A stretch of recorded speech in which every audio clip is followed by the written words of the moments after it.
heavily. So Twisted Fate is still there, as is Jace. If those two do not get banned, I would expect them to be in the first round of picks for either of these teams. I think that those are the very, very important ones. We actually overheard some of the LemonDogs players discussing that supports like Nami, and even within the team there was disagreements as to how strong or weak this particular champion was, but We Will Failure has played Nami already, and I quite liked his positional play and the use of his tidal waves when he was playing it. So that would be my guess for support. But if Jace, let's see Twisted Fate, maybe a Jarvan lock-in? I don't know for pick number one. Crystal ball coming out here from Nautilus or Jarvan is going to be my guess. Yeah. That's my guess. I would imagine that as well. I mean, Makata is, still a guy that he's one of the very few that can still bring that Udyr to the table, has done so with mixed results, though, we should point out at the same time of that one. And of course, Thresh was another champion that has got through here, and it looks like that could well be the first pick for the LemonDogs. So this is an interesting decision from the LemonDogs. If they lock this Thresh in now, they're pretty much saying we don't really know what MYM are going to be picking, so we'll rather lock in a safe pick. Thresh can support any number of champions, will fit into any number of compositions. And we also know that Libic liked to play Thresh. He was building him with double Ruby Crystals and Giant Spell, just mass HP, and threw himself in. So they've denied that from Libic, and they pretty much said, right, you pick what you want and we'll see if we can counter it. Maybe play the mind games here in the picks and bans.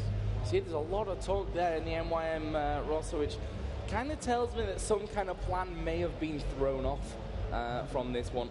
Usually, the first round of picks are pretty simple to come out there, but doesn't seem to be the case here for Meet Your Makers, who are looking to go in for that 3-for-0, and there is the Caitlyn and the Nautilus. So I'm quite happy that at least both of these teams, and I said this yesterday as well, they're sort of playing what they're comfortable with. They're playing champions that, as a team, they have played before, they have practiced, they have run, in solo queue, etc. And, I really, really like the Caitlyn pickup. Once again, safe picks from Meet Your Makers. Caitlyn will work with a number of supports. You can go for push, you can go for picks, you can try go early towers if you put a Lulu in there, for example. But they haven't revealed exactly what their solo laners are going to be, and which one Charu's going to lock in with that teleport, because that's going to modify the strategy significantly. Right now, LemonDogs sat with Graves, someone who we've seen a couple of times so far in our first weekend here of the summer split. Featured, obviously, in the spring split as well, but definitely not up there in the top three of what we've really been seeing, but is very versatile and very strong as well. He's very, very popular over in China right now in the GPL. Basically, his mobility with his quick draw and the fact that you can get the cooldown reduction with each auto attack means you can stack them up, get that attack speed very quickly. Also, his wave clear is just really immense with the buckshot and the smoke screen. So basically, the map control of the sixth man of minions that you can just control the tempo is very strong and easy to do with Graves. So I imagine that's probably the decision-making behind them, which means we might see a split pushing LemonDogs. So on the other side now we have a Zyra and an Elise. Now, these are interesting picks because we've seen Kuban's Elise, we know how good that is. But Libic is a fantastic Zyra support play, but also Charu has played this Zyra in the middle lane, so they've got the option to be swapping those up there. Right now, LemonDogs hovering over Kennen, which, as we've said, or Malphite even, which is another big popular pick for LemonDogs, for Zoro Zero in particular. We saw how good he is with that in the promotion tournament. He was unkillable in the promotion tournament, but I don't think he faced up against a matchup that was, I don't want to say a counter, but Elise is a very good time against Malphite. Malphite tends to build armor and stack some HP, which will of course help, but Elise has got percentage HP damage and predominantly magic, so it has the ability to chunk him down. And we actually seen Soaz controlling Darien with that exact matchup on day one of DreamHack. So I imagine that's going to be the top lane. And the talk now in MYM camp is, do we want to go with an aggressive mid laner that can teleport and pick up kills, maybe like a Katarina, like you pointed out, or maybe even a Kha'Zix, or do they want to give him Zyra to Charu and pick a different support? Well, certainly running the clock down on this one. You can see LemonDogs there on your screen. They're all complete right now, so they know what they're going to be running with. Meet Your Makers have 5 seconds to lock in that fifth and final one. It looks like it may just be a Syndra. Now this is going to be exciting because the first Syndra that we, that really shone to light here in EU was of course Bjergsen's Syndra, and it was the first pentakill of the LCS ever. And now we're going to see another extremely talented mid laner running him. The one thing that's interesting about Charu in particular, because he's running teleport instead of ignite, if he doesn't have the full damage combo, that last tick of Ignite tends to be that little extra that will get you the 100-0 kill. He's going to need to do some additional work earlier to guarantee those kills without having that summoner spell to help him out. Which may just come from, getting the assist or even kills by teleporting over into those other lanes. And Charu has definitely been a man that's utilized that teleport more than any other top-level mid laner. I think we can say in the world, to be honest. I don't really recall anyone who consistently picks teleport game after game after game like we see from Charu. Yeah, I completely agree with that, and I don't think it's an unheard of thing to say or uncalled for statement. The one thing is that if you're aware of that now, as the LemonDogs will be, they're going to need to spend more money on wards. So in much the same way when you have an Evelynn in the game, the team defending against the Evelynn will purchase a number of pink wards to counter them. You'll have to do something very, very similar because you need those pink wards down to deny any wards that Charu can teleport to. That was the mistake that was made where MIM were allowed to pick up a victory yesterday, and we'll see if they can do the same here. Well, one thing that we've not really mentioned is the whole wombo combo going on over for LemonDogs right now with Orianna and Malphite. Ball on top of Malphite, unstoppable force into the shockwave. That's a long time that you're actually locked out of the game, and not to mention a real ton of damage. Yeah, there's no other words for it. This is actually a very the LemonDogs composition is a very reminiscent comp of like the spring split of when Orianna was the #1 pick earlier in the year, and it was all about getting that ball delivery system, just getting it in, landing it the combo, and following up on top of that. What's very nice about that is they've got great peel as well. Not only can they use that aggressively, you can have the box going down from Thresh defensively, you can use the shockwave to pull people further away from you. So they've got a clearer, initiation, counter initiation, but I think their lanes are weaker, and that's where it's going to struggle. They're a press R comp. So here we go then, into game. It's Meet Your Makers versus LemonDogs. Meet Your Makers, of course, unbeaten up until now in the LCS Summer Split. We'll see if they can continue that against a very promising LemonDogs team that almost came out of nowhere, really, to get to where they are today. Living the dream, I think we can say. Well, both of these teams have managed to beat Ninjas in Pajamas. LemonDogs did it in a slow, grinding fashion, took their time to do it. Meet Your Makers simply destroyed Ninjas in Pajamas. So if we use the common denominator as a measuring bar, measuring stick, that implies MYM are stronger in this matchup, but they need to actually perform on the Rift for that to be true. Yeah, and you can never count out the fact that LemonDogs here lost the first game of the day. It was an early start here, 10 a.m., so that can actually play into things, depending on how well you've slept, how early you've had to get up there. We'll see if that changes around for this one. Right now we can see that pretty much a line defense set up for both teams at this point, not wanting to risk anything, at least in the first minute. Yeah, and very interestingly as well, both teams have put defensive wards down. If you actually look at Zoro Zero's position, he's got a blue ward in the blue buff, and there's nobody covering that entry. You can see the pings on the minimap in between himself and Nuke Duck's Orianna. So they were pretty much, being aware that maybe somebody might want to come in, and that was their only point where somebody could sneak through. But it's just completely defensive. It's just nobody wants to overextend. What we do see, though, is that MYM are looking like they're putting their duo lane up in the top lane. Yeah, duo lane going to go up there right now for the opposition, though. Graves and Thresh are down at the bottom. You can see the golems will be the start for them, and they'll be demolished quickly here. In terms of jungle starts, let's have a look at Nass as he's kicked things off with the Wraiths on that bottom side of the jungle, and an identical start over the other side, albeit with the help of Syndra for Makata. So Makata's going to pick up this early red buff as opposed to going for blue buff first. And we'll see if he decides to go for maybe an early gank or put some early pressure down. And when Makata's played Nautilus earlier in the weekend, he did a similar route, similar path, but he didn't gank quite as early as I think maybe he could have. So we'll see if that is a strategy that they wanted to work on, maybe get him into the lanes a little bit quicker. And especially with the Zyra combo in the top lane, you can route into the route. I lost my words. Dredge line, thank you, from Nautilus. Route from Zyra, dredge line from Nautilus, lock someone down, kill them. There we go. I knew what you meant. Everyone at home got what you meant. Yeah. That's good. That's fine. Just you didn't. Yeah, exactly. So then, in this top lane, of course, we will be seeing Caitlyn Zyra versus Malphite. Bottom lane then will be Thresh Graves versus Elise. Who do you think fares best from these, the two solo players in these 2v1s? I think I'd have to give the benefit to Elise because in her Spider form, she does have innate sustain. We'll be able to get some health back, and we'll be able to use that ranged auto attack to farm under the tower.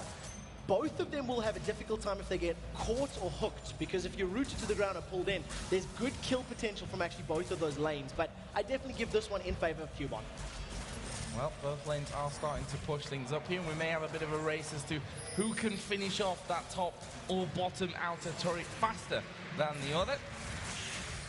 Tabs, and we will fail there, just putting down as much damage as they possibly can on towards Cubon. And of course, Zoro up at the top also has that bonus of his passive as well, which we should never really count out with a Malphite. The one thing that doesn't play into his favor in this particular matchup is that very, very large auto attack range of Zyra. It's the longest auto attack out of the traditional supports that you've got in the game. So it's a very harassy, very spammy support champion, which means that his Granite Shield, that passive, will actually be popped most of the time if Libic is doing his job correctly. So, you know, we'll keep a close eye on it. We actually seen that both Charu and Dexter were moving towards this top lane, thinking about setting something up, but instead it just looks like Dexter wants to help cover the lane. There's a very big minion wave here, and he basically just wants to prevent damage to the tower. And we see that big wall of traps set up there by Makler to say, well, if anyone's coming through the lane, they're not going to get involved without being stunned up right on top of that. On the plants, of course, from Zyra as well.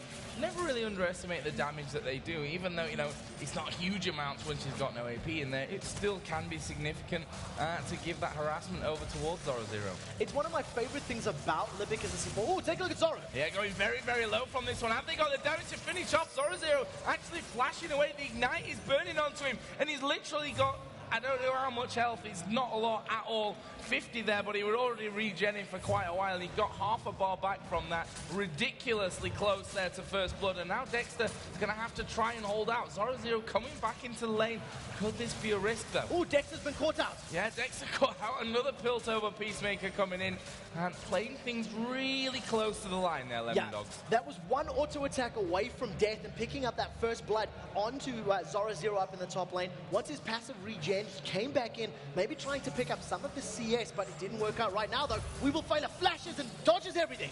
Yeah, but the thing is, he was actually going for that pink ward there. He's going to lose out in the end. Oh, gets the final hit off before it dies, and that almost cost him a life. Did, though, cost him a flash, which may come back to haunt him a little bit later on. Especially when you consider that Charu is about to hit level 6. He has teleport available, and Charu does like to do early teleports. Something that we don't see out of mids that run teleport is the early usage of that ability, and it's something that Charu does not make the mistake of. So anticipate a gank in that bottom lane within the next couple of minutes as soon as he hits that level 6 and is able to unleash all of his power.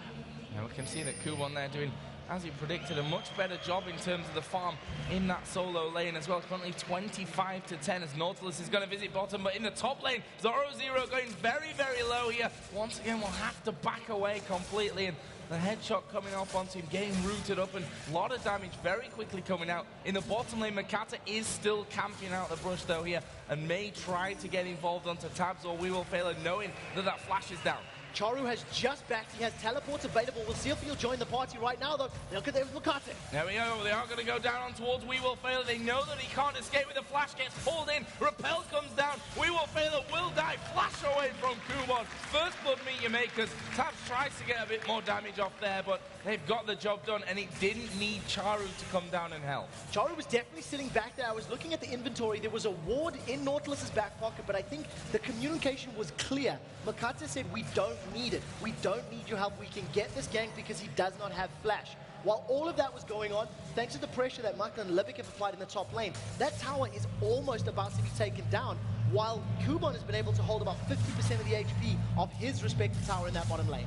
Yeah, they forced that Doran shield to come out from Zoro Zero as well, which, now, whilst not being a bad item at the end of the day, it certainly is, you know, not a step towards his final build that he'll want to go. And this is going to be the first turret of the game going down in that top lane. Makler will finish that one off, and that's job done, and they will be able to rotate elsewhere and try and push out. That is an incredibly important turn of events, because now if they decide to swap these lanes around and now put Elise in this matchup, Elise already has a 2-level advantage plus the first blood gold, which is just going to play into their favor and counters him. Look at the mid lane. Oh, Nukta going very low. Their ultimate was used actually out of Charu, and he just about got away with it. Nukta could have shockwaved if he wasn't stunned when that all kicked off. So Nukta got away with about 120 HP before the pots and potions were ticking in. A level 7 Ignite would have killed him. So that's exactly the thing with Syndra. As an assassin mage, as somebody who's built around blowing somebody up, if you have that Ignite, you can get the kill. But thanks to all the damage that Charu put down, it's a lot of damage onto this tower, and luckily Dexter has responded in, quickly enough, so he's picked up a good amount of the CS, didn't let the experience or the gold go to waste. Yeah, giving Charu there a bit of breathing room to get the wards down as well. And speaking of wards, if you look around, there are quite a lot of them down on the map. Meet Your Makers, we talked about this about 1 million times, I think, by now. That in the early days, they were one of the first teams to really be bringing these pink wards out. They like to keep that vision high. As Charu there, just having a little bit of a look on towards Nuke, but vision is high actually for both teams at this stage across the map. It's something that both teams have done well in all of the games that they have played so far, is they've had very good vision against all of their opponents, no matter who they've played. And the one thing that does work in favor of Meet Your Makers is that they've got that teleport available at any time. It is still not being used. I did actually think they were going to use it to try to get first blood in the bottom lane, but as we said, they didn't need it. And look at again, Pink was denying vision from LemonDogs, meaning that at any time Charu wants to join and play and try to set up more kills, he can do so. Right now, Dexter is going to be doing his red buff. He's got just coming back here to take away the race as well, so every little bit helps for that Orianna in the mid lane. 74 to 68 CS, currently in the lead from that one. The interesting thing is I thought that Makler and Libic might decide to rotate around to a different lane and try and push that out. What they've actually done is continue to push, and they're already putting down damage onto that inner turret. One of the things that's working in their favor is they've shut down Malphite without needing Elise to do it. So Malphite is still not level 6, approaching 10 minutes on the board. He's got half the CS of his lane counterpart, and exactly like you said, all that free damage on the top tower, because they've got that vision control with that pink ward, and the fact that Charu can teleport to fight if they need him, basically LemonDogs are hamstring. They either pull people from other lanes and lose those towers, or basically sacrifice this lane, leave him on an island and say, Zora Zero, you're going to have to go from 0 to hero if you want to help us out. Well, right now a pink ward was put down on Dragon, but you're right in what you say. If you look at the purple ward, the red wards on that top side of the jungle, I mean, there's a big line of them which sees Nuke coming, they back off. As soon as he turns around, they walk back in. And basically, even if they get through that vision and get anywhere near that, oh, Nuke was stunned. Yeah, getting stunned up there. The dredge line not quite connecting onto him there for Makata. I think that one was almost too easy when he was stunned up. He went the in the wrong side. Death Dog is going to come in. Have they got the damage here to finish off? Shockwave actually pulls them closer, and that is a kill for Charu. Dexter coming around, gets knocked up by the Stranglethorns. Makata is very low here as Dexter charges in. There's the shield, and he will manage to get away somehow with his life intact. Brilliant play out of Meet Your Makers. And he waited until the last second to flash. Makata was able to get away safely. In the top lane, though, Malphite, being pointed out by our cameraman Banky, was taken down, and they managed to pick up the tower. The thing that's great about that play is as soon as they drop the tower down, they put another ward in the lane. So even if Zora Zero moves in to start farming, they're going to see it, they're going to be well aware of his position, well aware of where he is and when he will arrive in the different lanes, and they can just keep applying pressure like Kubon's doing right now. And it really surprised me that Dexter wasn't in that top lane early, because honestly, he's the only man in that scenario that can stop that pressure onto that top lane from happening. Yes, he leaves then middle basically open to the attacks as well, but they had to react to that one. Now that they've lost that turret, that's not just that chunk of gold, but the danger that someone could push finally through and they could be on the inhibitor. Well, I have to give props to Makla and Libic in that case, because the few times that Dexter did show up in the top lane, they got burst down so incredibly low. First blood almost on Zora Zero. He decided to stay in lane instead of back, heal, get more pots, and go back. So he was at this deficit. He couldn't do anything for the next couple of minutes. And, when Dexter did arrive to relieve him, Dexter got chunked down. We do see once again another big burst of damage in the mid lane going onto Orianna. But right now, Meet Your Makers are much more focused on the Dragon. Yep, Dragon 12 minutes into the game. They have a very healthy lead, and it looks like they will take down the middle outer turret as well. That'll be a 3-0 turret lead. And it seems to me that this Dragon will be gone. Nasus is way away from that one. Not going to be able to get in there. Doesn't even have Smite available, does Dexter. And that will be the first Dragon of the game, then going over towards Meet Your Makers. And right now, everything going to plan. Yeah, right now it actually looked like Meet Your Makers were trying to set something up in this bottom lane. They had the numbers advantage, but Mokate decided to back away. And, you know, we seen the vision just as the Dragon was being taken down. There is 0 wards on that side of the map there for LemonDogs, so they had no idea that it had even been started. Charu, very wisely, he's walked up to this top lane and he's managed to defend it. We will fail at getting rooted there right underneath the turret. It was the Piltover Peacemaker, and Kuban laying down as much damage as he could, which really forced We Will Fail to think about backing away from this one. That strong push there with Elise, Zyra, and Caitlyn. There's not many combos that can hold onto a turret with that. No, not right now. Mokate is actually going toe-to-toe with Nukeduck, who's thinking about fighting. If a cocoon lands from Elise, it looked like they were poising for a fight, but Kuban wisely just backs away, starts dancing a little bit there in the lane, and just waiting for this wave. And they've got really good wave clear with all of the line AoE from both Zyra and Caitlyn, as well as the exploding Spiderlings. He's just going to wipe out these waves before their minions have even arrived. And Dexter just taking one for the team there and standing on each of those traps. Obviously, he has got definitely a lot more HP. Does have his ultimate available as well, should that be called in. But We Will Fail It is the real dangerously low guy there at the back. His flash, of course, is now up. Does have that box available, so could turn things around, but they need to be real careful. And by the looks of it, that turret may be down on the next wave anyway. Now, what I love about what Meet Your Makers are doing right now, we've talked about how, LemonDogs have a comp that can split push relatively well if they get to that position because they've got good wave clear. But Meet Your Makers, they've stacked 3-man in this bottom lane for the last 2.5, 3 minutes, and they've let, respectively, Nautilus and Syndra defend the top lane turret from Malphite. So they've actually given Malphite time to get back in the game. Nukeduck's been nuked. Yeah, he's going very, very low from this one. Charu going to flash in there, not quite got the last burst of damage.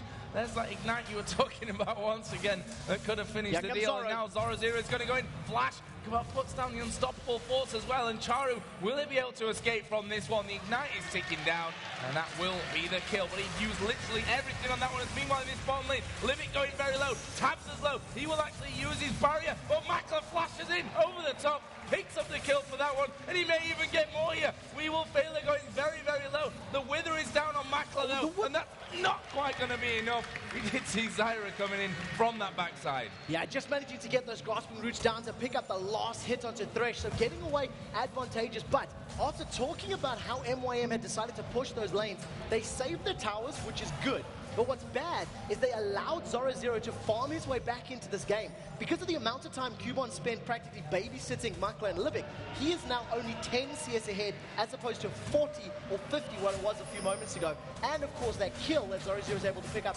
with the assistance of Orianna played into his favor. Let's have a look at items. That's something that we've not done because the action has been coming thick and fast here.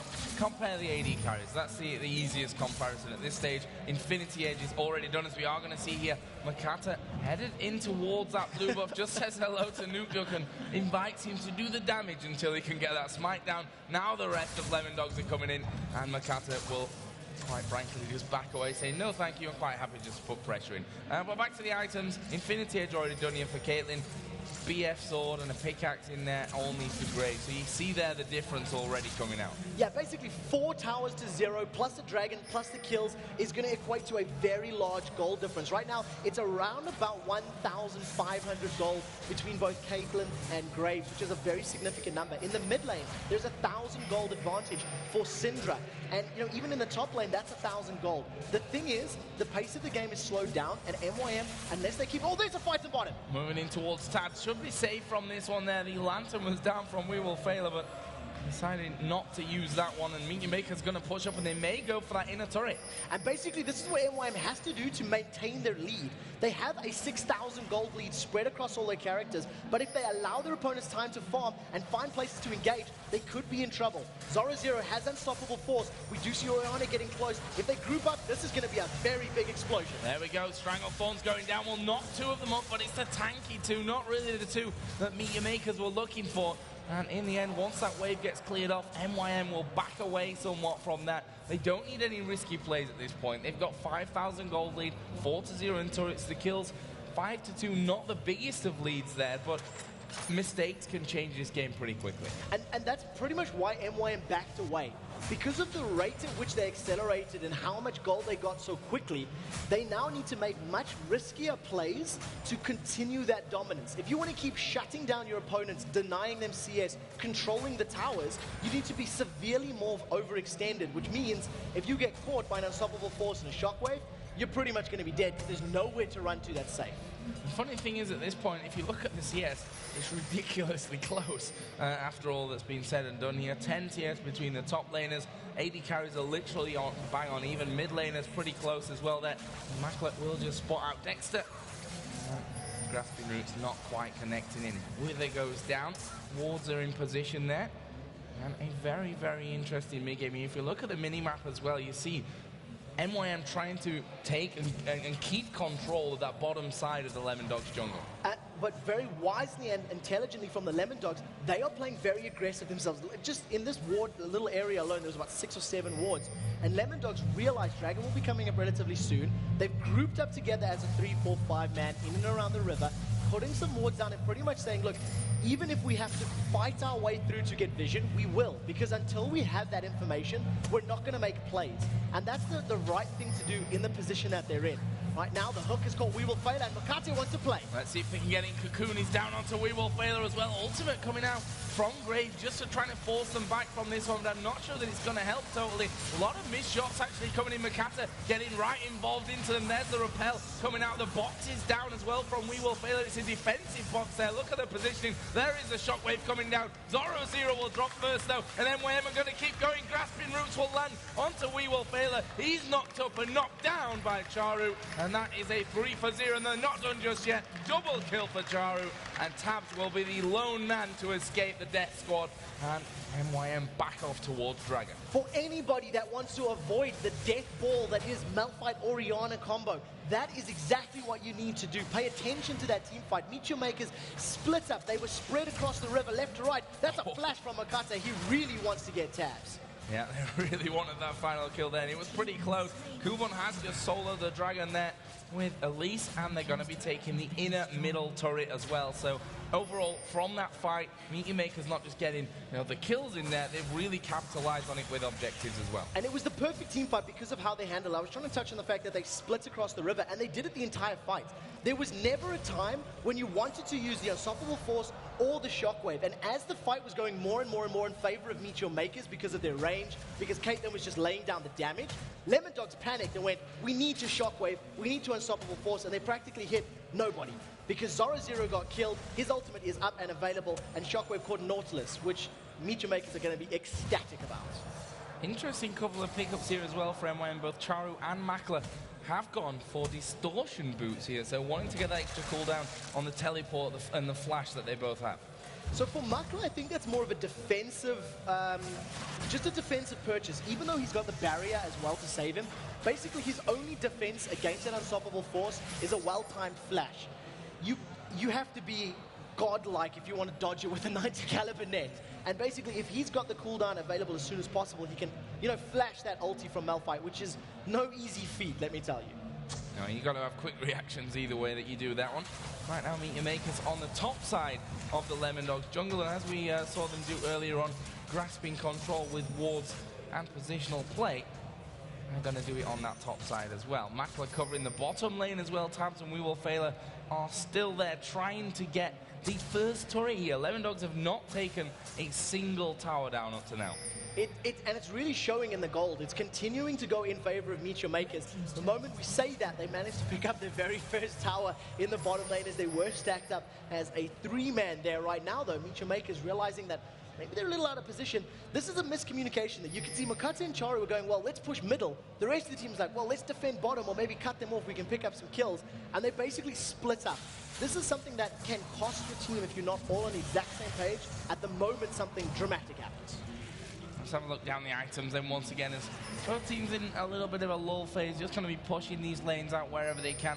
And to compare the middle lanes, the death cap is now finished here for Syndra, as we are going to see them going in actual on towards Nuke. You see the depth charge coming out. The hook not quite landed from Makata, and it was all a little bit anticlimactic after a little while there as we are going to see them coming in from the side, but again, It's a bit of damage exchange, but no real engage. No, not right now. The collateral damage is used to try and pick up that red buff, but it did not actually land correctly. Now, Makla is pushing the bottom lane. They're trying to get closer to that tower, and MYM, it looks like they're going to defend the mid lane as a 4. They realize Malphite is up in the top lane, so they can pick a 4v4, and they think they're confident. There goes Cubon and NukeDuck. NukeDuck is in a lot of trouble here. He's going to get pulled in. He's going to be finished off, and they're not done just yet. They're going towards Dexter. He's stunned. They're knocked up by the Stranglethorns. A helpful Lantern will bring him back to safety, though. But Meteor Makers have forced them back. Getting that kill on towards NukeDuck will certainly help out. This is going to cost him maybe 1 or 2 inhibitor turrets with the numbers advantage, a 4-man stack in the mid lane, and Makla with a massive wave in the bottom lane. Whichever tower they decide to focus down, they'll be able to do it. Positional mistakes from LemonDogs here, costing them the kill, the death, and now this inhibitor turret as well, if MYM tank it up a little bit. Is Makata going to go in there onto this one? Just gets flayed back by We Will Fail the turret. Not quite finished off. There's the unstoppable force. Makla getting caught out with that one. And the 90 caliber net actually bringing him to safety, funnily enough, after what we talked about earlier on. Meteor Makers losing nothing from that one and gaining that inner turret on the bottom lane. Purely because NukeDuck had been killed earlier in the mid lane. If they had comboed the shockwave with that unstoppable force, LemonDogs would have been able to pick up more kills out of that bottom lane engagement. But because they were out of position, because Zoro was up in that top lane and adamant he wanted the tower, it basically cost them that sequence of, you know, objectives as well as all of that free damage in that bottom in-hit turret. But crucially, it is alive. They have saved it. So if the siege starts up again, they're just going to reinitiate on MYM, dive on them with that unstoppable and the shockwave, and then try to delete them from the game. So gold difference creeping up towards that 10,000 mark now. Only 2 kills as well on the board. 1 for Malphite, 1 for Nasus, which, you know, when you look down the team, Orion and Graves could really do with a couple of kills apiece by this stage of things. 25 minutes in.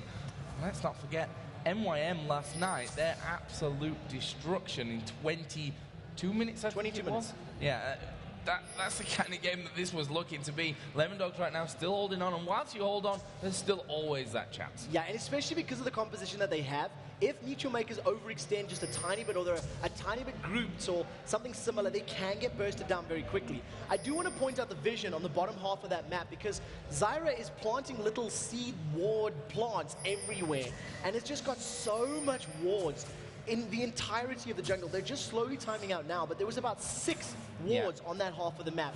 And it's just been vision superiority for MYM, which has allowed them to keep this control. So a lot of the money that they've actually been earning has been spent on vision to maintain this control and this lead. And a giant belt now for Zyra as well, just added in there. And was probably the easiest of the targets going in now. Definitely not anymore. So Libic likes building HP because he likes being an aggressive, in-your-face type of support. And, you know, on Zyra, if you can hang around, cast some more spells, you're going to get more damage out, going to get more plants out, more utility, and help your team out. Right now, MYM are poising for a fight. Depth charge is available for Makate. Flash is available for Caitlyn if she needs to get out of any, you know, dangerous positions. And it's basically just whoever puts that little toe out of position quicker will be the one that gets jumped on. But right now, Cubon's inside. They may be able to get a free dragon.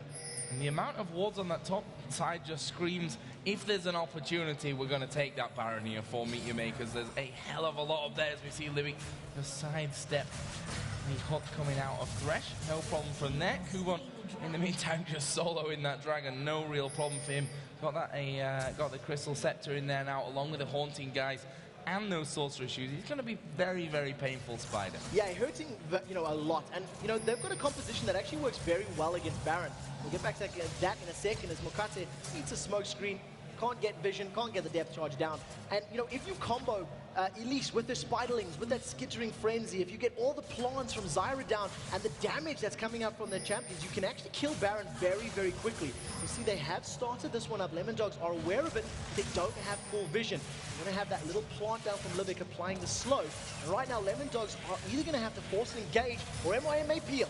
Yeah, MYM going to peel off from this one. Actually starting to back away somewhat. They want to make sure that Unstoppable Force doesn't hit onto them. There's a Stranglethorn actually going to be used on the bottom side. Zoro's Zero is actually going to finish off Kubon here, and this may not go the way that Meet You Makers have planned. Tabs actually will just back off as well, and LemonDogs, a few of them very, very low. There's the hook coming in. Kill for Macklon towards Zoro Zero. Can they continue? Shockwave does nothing whatsoever. Thresh goes down. There is Malphite going down. Now they chase Tabs, who's facing a certain death here. The minions actually doing a bit of damage to him on the way there. He tries to dodge for a little bit, waste a bit of time, but that will be 4 kills coming down for just the one of Meet You Makers. For the second time this game, a crucial ultimate was not used in the team fight. Unstoppable Force is still available. Zoro Zero was holding on to it because they were not grouped up enough, and actually, Makla flashed super, super early. Zoro Zero practically stood in front of him, and Makla insta-flashed. He thought that Unstoppable was coming down, and maybe if that had happened, maybe if that had hit, and they could have killed Caitlyn, they maybe could have done something a little bit different in that fight. But nevertheless, 4 for 1 and a Baron. MYM, this is their game to lose. Yeah, definitely. That's definitely how it's going to go down here. Now Dexter might be in trouble. He's actually going to put the Wither down there. Not quite getting hit by Charu. Either way, they're going to have decent amounts of gold to spend here. In fact, I say decent, it's a lot of gold to spend. 3,200 gold here for Makla. He's going to have to head home and have the shopping trip of his life. 10% of LemonDogs' total gold is in Makla's back pocket waiting to be spent. So a 10th of the total money that the entire team of LemonDogs has earned this game has just been spent there by Caitlyn, by Makla. And they were winning the fights so incredibly well by their positioning and their control with the item advantage they already had.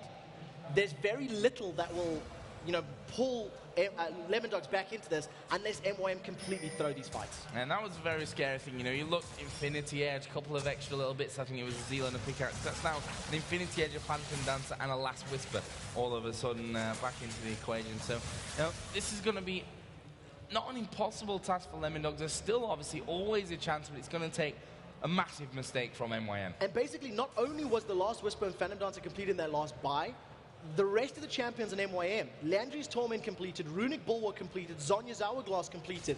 In response, the only completed item in the last couple of minutes is an Aegis of the Legion. So that's not even a Bulwark yet. And you just add all of that additional statistics, the HP, the defensive statistics, the Bulwark auras, etc., and it just really shows how far ahead MYM right now. They're playing perfectly. I mean, there's no other word for it.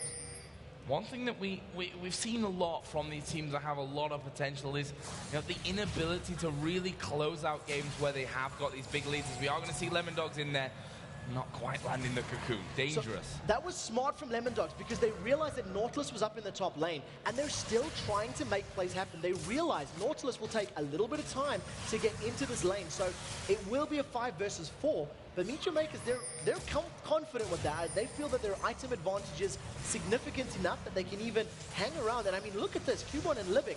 They're in the enemy jungle. There is a ward lower down, so they do have vision, but that's very confident, aggressive play. Nautilus is finally heading down now. Let's see what they go for next. That bottom inner turret, of course, was down a little bit earlier on, so it's all down to that inner ring, the final 3 turrets just protecting those inhibitors. Meet Your Makers, my point earlier on, about this whole closing the game out. A lot of teams in the early stages of their professional life, and we can't really say that about Meet Your Makers, but certainly at this level, this is the highest level they've ever been on. We've seen the inability can sometimes cost you games. Just think back to MYM versus Dragonborns. Neither team was able to defeat one another, even with massive, massive amounts of gold. We'll touch on that in a second as this tower is dropping ever slower. Just 1 or 2 auto attacks from Caitlyn is all that's going to need, and this tower will be down. So, LemonDogs, this is their last stand. They need to have a very good engage if they want to make anything happen. Yeah, and look at that. Makata actually taking a good chunk of damage. I mean, he's pretty tanky in there with that Runic Bulwark down. The turret is very low as well, but they just need to get in there for those final couple of hits. But just a case of who takes those steps. Caitlyn will be the natural choice, but also the most juicy choice for LemonDogs to latch onto and try and take down at the start of the fight. Minion Wave does come down, and this should be that turret going down, and it will be finished off there. Nuke actually getting stunned up down the bottom side, a bit of damage being exchanged.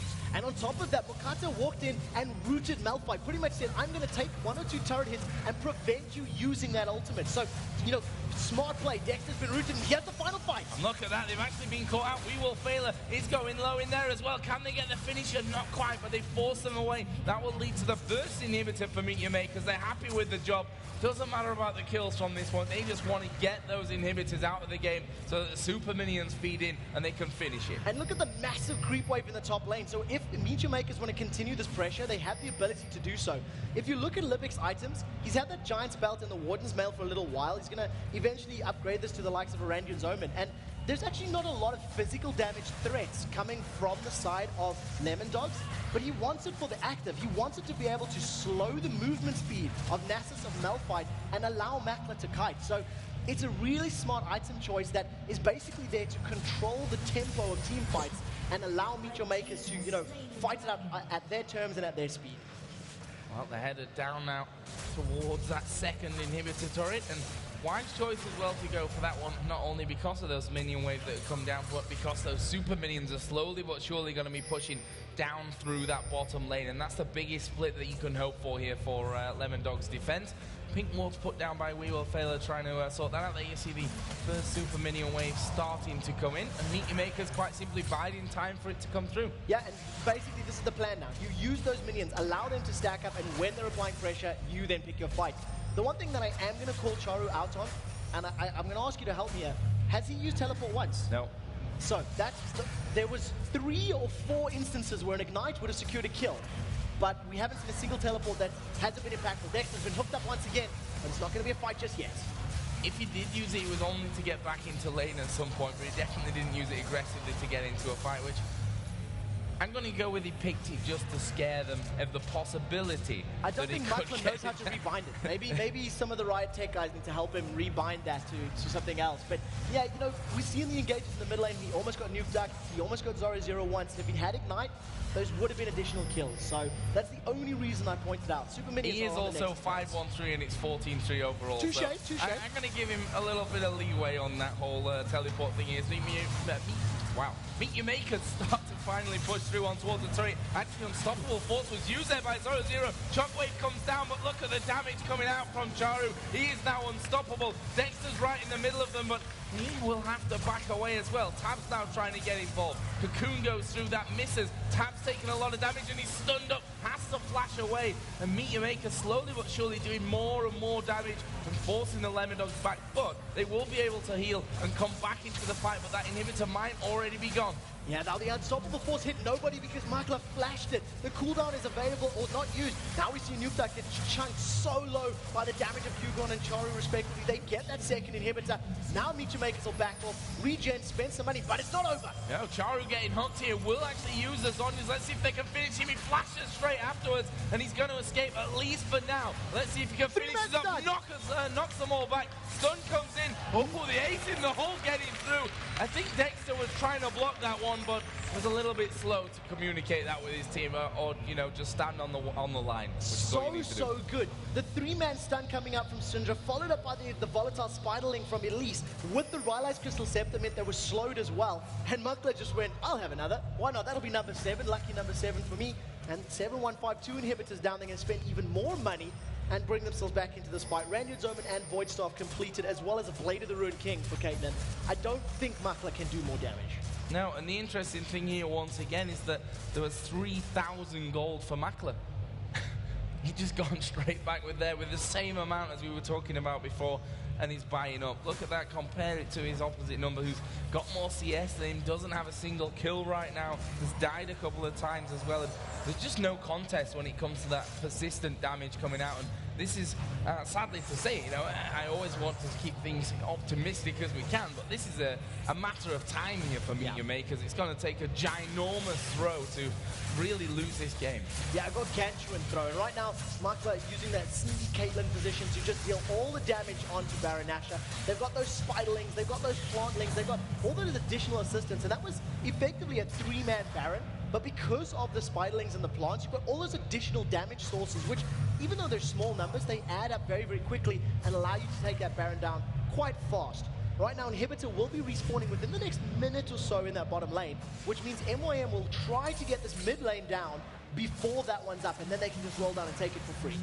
Just having to be careful here off towards the side. Charu was trying to damage him through the wall, and the ball's being thrown like a game of volleyball that they're playing there over the wall of the base. That was the ultimate as well from Charlie. That was, you seen all those balls laying around. He has a fight on Lemon. Yeah, they're going to go in. Zoro and Dexter both very low. The depth charge will actually catch two of them. Unstoppable force was used, but it's not so unstoppable as they take him down afterwards. Dexter will try and run away from this one, but already 2 men are down for LemonDogs. This is surely the finisher for Meet Your Makers. They are going to take down the Nexus turret. There's nothing that the LemonDogs can do to stop this one happening. Dexter already leaving the game from this one, and Meet Your Maker's going to pick up another victory here in the LCS Summer Split. They go 3-0 at the top of the table. This game was phenomenal, and basically the only constructive criticism you could even give MYM is talking about how they could have done it better. Like, there was 1 or 2 things that I went, well, maybe that's a bit questionable. Teleport, for example, instead of Ignite. Camping the bottom lane instead of maybe shutting down 0-0. But other than that, it was all MYM all the time. Finishing it faster is pretty much the only thing that you could really come up with. It was almost a 40-minute game, which in the end could have